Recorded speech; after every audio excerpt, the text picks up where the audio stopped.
دنیا کے ہر تانے سے پہلے ہی اسے اپنی محبت کی ڈھال دے رہی ہو۔ باپ نے بیٹی کی پیشانی چومی تھی، مگر باہر صحن میں کھڑی عورتوں کی سرگوشیاں ان کے کانوں تک پہنچ رہی تھیں۔ چلو خیر، قسمت اچھی ہو تو رنگ کیا دیکھنا، مگر آج کل تو زمانہ رنگ ہی دیکھتا ہے۔ یہ جملہ سحر کی زندگی کے ساتھ سائے کی طرح جڑ گیا۔ بچپن سے ہی اسے محسوس ہوتا تھا کہ اس کا موازنہ دوسروں سے کیا جاتا ہے۔ محلے کی لڑکیاں جب کھیلتی تھیں تو اکثر اسے مذاق میں کالی پری کہہ دیتیں۔ کچھ لفظ ہنس کر کہے جاتے ہیں، مگر ان میں زہر گھلا ہوتا ہے۔ سحر ہنس دیتی، مگر رات کو چپکے سے آئینے کے سامنے کھڑے ہو کر اپنے چہرے کو غور سے دیکھتی۔ اس کی آنکھیں بڑی اور چمکدار تھیں، بال گھنے اور سیاہ، ناک نقش متوازن مگر رنگ سانولا۔ وہ انگلی سے اپنے گال کو چھوتی اور آہستہ سے کہتی، میں بری تو نہیں ہوں نا؟ پھر خود ہی جواب دیتی، نہیں، میں بس مختلف ہوں۔ گھر کی حالت اچھی نہ تھی۔ باپ مزدوری کرتے تھے، ماں گھروں میں سلائی کا کام کر لیتی تھی۔ کبھی سالن پتلا ہوتا، کبھی چولہا ٹھنڈا رہ جاتا، مگر گھر میں محبت کی کمی نہ تھی۔ ماں اکثر کہتی، بیٹا، انسان کا اصل حسن اس کا اخلاق ہوتا ہے، رنگ 2 دن کی بات ہے۔ سحر یہ بات دل میں بسا لیتی، مگر دنیا کے رویے اسے بار بار یاد دلاتے کہ معاشرہ اخلاق نہیں چہرہ دیکھتا ہے۔ سحر پڑھنے میں ذہین تھی۔ اسکول میں ٹیچر اس کی تعریف کرتے، وہ ہر مضمون میں اچھے نمبر لاتی، مگر جب کبھی کبھی اسکول میں کوئی فنکشن ہوتا تو اسے اسٹیج پر کم ہی بلایا جاتا۔ ایک بار اس کی نظم سب سے اچھی تھی، مگر انعام کسی اور کو دے دیا گیا۔ سحر نے گھر آ کر اماں سے کچھ نہ کہا، مگر اس رات وہ دیر تک جاگتی رہی۔ اسے پہلی بار سمجھ میں آیا کہ قابلیت سے زیادہ چہرہ دیکھا جاتا ہے۔ وقت گزرتا گیا، سحر بڑی ہوئی تو رشتوں کی باتیں شروع ہوئیں۔ کئی لوگ دیکھنے آئے، چائے پی کر چلے گئے۔ بعد میں جواب آتا، لڑکی اچھی ہے، مگر رنگ تھوڑا سا مسئلہ ہے۔ ہر بار ماں کے چہرے پہ مایوسی چھا جاتی، باپ خاموش ہو جاتے۔ سحر اندر سے ٹوٹتی، مگر باہر مسکراتی رہتی۔ وہ نہیں چاہتی تھی کہ اس کی وجہ سے ماں باپ مزید شرمندہ ہوں۔ ایک دن فہد کا رشتہ آیا، شہر کا پڑھا لکھا پیسے والا لڑکا، مگر اس کا اپنا کاروبار تھا، بڑا گھر تھا۔ سحر کے گھر والوں کو یقین نہ آیا۔ جب فہد کی ماں سحر کو دیکھنے آئی تو اس نے سر سے پاؤں تک غور سے دیکھا، پھر ہلکی سی مسکراہٹ کے ساتھ کہا، چہرہ سادہ ہے، کام کاج کر لے گی۔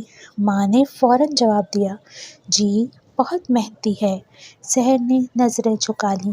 اسے محسوس ہو رہا تھا کہ اسے پرکھا جا رہا ہے، جیسے کوئی چیز ہو۔ چند دن بعد ہاں ہو گئی۔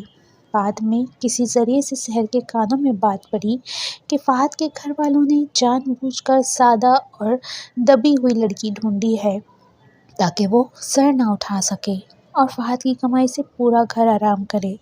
یہ سن کر سحر کا دل دھک سے رہ گیا۔ وہ چاہتی تو انکار کر سکتی تھی، مگر اس کی ماں باپ کی طرف دیکھا، اس کی آنکھوں میں امید تھی۔ اس نے چپ رہنے کا فیصلہ کیا، شاید قسمت اسے کچھ اور دینا چاہتی ہو۔ شادی سادگی سے ہو گئی۔ سحر جب دلہن بن کر سسرال پہنچی تو اسے عجیب سی سرد مہری محسوس ہوئی۔ نہ وہ خوشی جو عام طور پر نئی بہو کے لیے ہوتی ہے، نہ ہنسی مذاق۔ ساس نے رسماً سا ماتھا چوما اور کہا، گھر کے کام بہت ہیں، یہاں سب مل جل کر کرتے ہیں۔ نندوں نے سرگوشی کی، دیکھو کتنی کالی ہے، اچھا ہے زیادہ باہر نہیں نکلے گی۔ سحر کے کان جل اٹھے، مگر اس کے آنسو پلکوں میں روک لیے۔ پہلے ہی ہفتے اسے باورچی خانے کی ذمہ داری دے دی گئی۔ صبح فجر سے پہلے اٹھتی، ناشتہ بناتی، گھر صاف کرتی، کپڑے دھوتی۔ اگر کہیں نمک کم ہو جاتا تو ساس کہتی، ہم نے سوچا تھا محنتی ہوگی، مگر تم تو سست نکلی۔ نندیں طنز کرتیں، ہمارے بھائی کی قسمت ہی ایسی تھی۔ سحر ہر بات پر خاموشی سے سنتی، اس کی خاموشی کو کمزوری سمجھا جاتا۔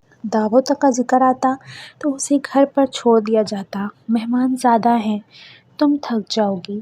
ایک بار اس نے ہمت کر کے کہا، امی میں بھی چل جاؤں؟ ساس نے سرد لہجے میں جواب دیا، تمہارا وہاں کیا کام؟ گھر دیکھو۔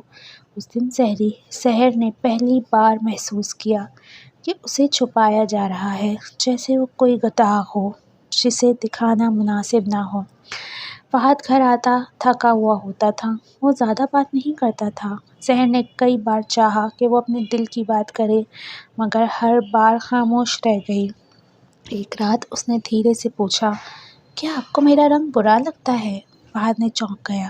اس نے نظریں چرا کر کہا، بات رنگ کی نہیں، بس حالات ایسے ہیں۔ سحر کو لگا جیسے اس کا وجود درمیان میں لٹک گیا ہو۔ مہینے گزرتے گئے، سحر کے ماں باپ کبھی کبھار ملنے آتے تو ساس کا رویہ بدل جاتا، مصنوعی مسکراہٹ، میٹھی باتیں، مگر ان کے جاتے ہی طعنے شروع ہو جاتے، غریب لوگ ہیں، کچھ دیا بھی نہیں۔ سحر سوچتی کہ چیخ کر کہے، میرے لیے میرے ماں باپ کی عزت ہی کافی ہے، مگر وہ چپ رہتی کیونکہ اسے اپنے ماں باپ کی عزت بہت پیاری تھی۔ رات کو سب کے سونے کے بعد وہ پڑھنے لگی۔ اسے محسوس ہوا کہ علم ہی وہ راستہ ہے جو اسے اندر سے مضبوط بنا سکتا ہے۔ اس نے آن لائن ویڈیوز دیکھنا شروع کی، ڈیزائننگ سیکھنے لگی، سلائی کے نئے طریقے دیکھے۔ اسے بچپن سے ہی سلائی آتی تھی، مگر اب وہ اسے ہنر بنانا چاہتی تھی۔ محلے میں ایک خاتون کپڑوں کی سلائی کرتی تھی۔ سحر نے ساس سے اجازت مانگی کہ وہ ان سے کچھ نیا سیکھ لے۔ ساس نے طنزیہ ہنسی کے ساتھ کہا، سیکھ لو، شاید کچھ کما بھی لو، گھر کا خرچ کم ہو جائے گا۔ سحر نے اس جملے کو چیلنج سمجھ لیا۔ چند مہینوں میں اس کا ہاتھ صاف ہو گیا۔ اس نے پڑوس کی عورتوں کے کپڑے سینے شروع کیے۔ پہلی بار جب اسے 5,000 روپے ملے تو اس کے ہاتھ کانپ گئے۔ وہ اپنے کمرے میں گئی اور سجدے میں گر گئی۔ اسے لگا جیسے اس نے اپنی پہچان کا پہلا پتھر رکھ دیا ہو، مگر مخالفت بھی بڑھی۔ نندوں نے کہنا شروع کر دیا، اب تو اسے پیسے کا غرور آ گیا ہے۔ ساس نے خرچ کا حساب مانگنا شروع کر دیا۔ سحر نے نرمی سے کہا، امی میں گھر میں بھی حصہ ڈالوں گی، مگر کچھ پیسے اپنے لیے بچانا چاہتی ہوں۔ یہ سن کر ساس ناراض ہو گئی، بہو ہو کر الگ حساب رکھو گی؟ سحر نے پہلی بار مضبوط لہجے میں کہا، میں گھر کی ہوں، مگر میری محنت بھی میری ہے۔ فہد نے یہ سب دیکھا۔ شروع میں وہ ماں کا ساتھ دیتا رہا، مگر جب اس نے سحر کو رات دیر تک کام کرتے دیکھا، آنکھوں میں نیند، چہرے پہ تھکن، تو اس کے دل میں کچھ بدلنے لگا۔ ایک رات اس نے کہا، اگر تم چاہو تو میں تمہارے لیے الگ سے مشین لے آؤں۔ سحر حیران رہ گئی۔ یہ پہلا موقع تھا جب فہد نے اس کے خواب میں حصہ لیا۔ وقت کے ساتھ سحر نے ایک چھوٹا سا آن لائن صفحہ بنا لیا۔ اپنے بنائے ہوئے جوڑوں کی تصاویر ڈالتی۔ آہستہ آہستہ آرڈر آنے لگے۔ ایک دن شہر کی ایک معروف خاتون نے اس کا ڈیزائن پہنا اور تعریف کی۔ ساس کے کانوں تک بات پہنچی تو انہیں یقین نہیں آیا۔ وہی بہو جسے وہ چھپاتی تھی اب ان کے لیے فخر بن رہی تھی، مگر اصل امتحان ابھی باقی تھا۔ ایک رشتہ دار کی شادی میں سحر کے ڈیزائن کی بہت تعریف ہوئی۔ کسی نے پوچھ لیا، یہ ڈریس کہاں سے لیا؟ ساس نے تو پہلے جھجک کر کہا، ہماری بہو بناتی ہے۔ پھر جب سب نے تعریف کی تو ان کے لہجے میں فخر آ گیا۔ سحر نے دور سے یہ منظر دیکھا، اس کی آنکھیں نم ہو گئیں۔ اسے پہلی بار محسوس ہوا کہ شاید اس کی محنت رنگ لا رہی ہے۔ چند ماہ بعد سحر کی کمائی فہد کی کمائی سے کم نہ رہی۔ اس نے اپنے ماں باپ کے لیے ایک چھوٹا سا گھر کرائے پہ لے لیا، ان کی دواؤں کا بندوبست کیا۔ جب ساس کو معلوم ہوا تو انہوں نے تلخی سے کہا کہ اب تم اپنے ماں باپ کو ہم سے اوپر رکھو گی؟ سحر نے سکون سے جواب دیا، میں کسی کو اوپر نیچے نہیں رکھتی، بس حق ادا کرتی ہوں۔ آہستہ آہستہ گھر کا ماحول بدلنے لگا۔ نندوں کو بھی اس کے ہنر کی ضرورت پڑنے لگی۔ ساس مشورہ کرنے لگی کہ کون سا ڈیزائن بہتر ہے۔ فہد اب اکثر اس کے ساتھ بیٹھ کر مستقبل کے منصوبے بناتا۔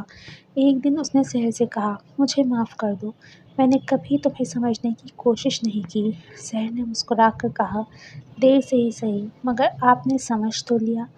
سال گزر گئے۔ سحر نے ایک چھوٹا سا بوتیک کھول لیا۔ اس نے 2 غریب لڑکیوں کو کام پہ رکھا، انہیں ہنر سکھایا۔ اسے یاد تھا کہ بے عزتی کیسی لگتی ہے، اس لیے وہ کسی کے ساتھ وہ سلوک نہیں کرتی تھی جو اس کے ساتھ ہوا تھا۔ ایک شام ساس بیمار ہو گئیں۔ شہر نے دن رات ان کی خدمت کی۔ ساس کی آنکھوں میں آنسو آ گئے۔ انہوں نے کمزور آواز میں کہا، ہم نے تمہیں تمہارے رنگ کی وجہ سے کم سمجھا، مگر تم نے اپنے کردار سے ہمیں شرمندہ کر دیا۔ شہر کے دل کا بوجھ ہلکا ہو گیا۔ اسے وہ معافی مل گئی تھی جس کا اسے برسوں سے انتظار تھا۔ اب جب شہر کسی تقریب میں جاتی تو لوگ اس کے رنگ کی نہیں، اس کے اعتماد کی بات کرتے۔ اس کا سانولا رنگ اس کی پہچان بن گیا تھا، کمزوری نہیں۔ وہ جان چکی تھی کہ اصل طاقت اندر ہوتی ہے۔ ایک دن وہ آئینے کے سامنے کھڑی ہوئی۔ اس نے خود کو غور سے دیکھا اور مسکرا دی۔ اب اسے اپنے رنگ سے شکایت نہ تھی۔ اس نے دھیرے سے کہا، میں کافی ہوں، اور وہ واقعی کافی تھی۔ اس کہانی کی یہ کہانی اس بات کا ثبوت تھی کہ اگر عورت خود کو پہچان لے تو دنیا کی کوئی طاقت اسے کمتر نہیں بنا سکتی۔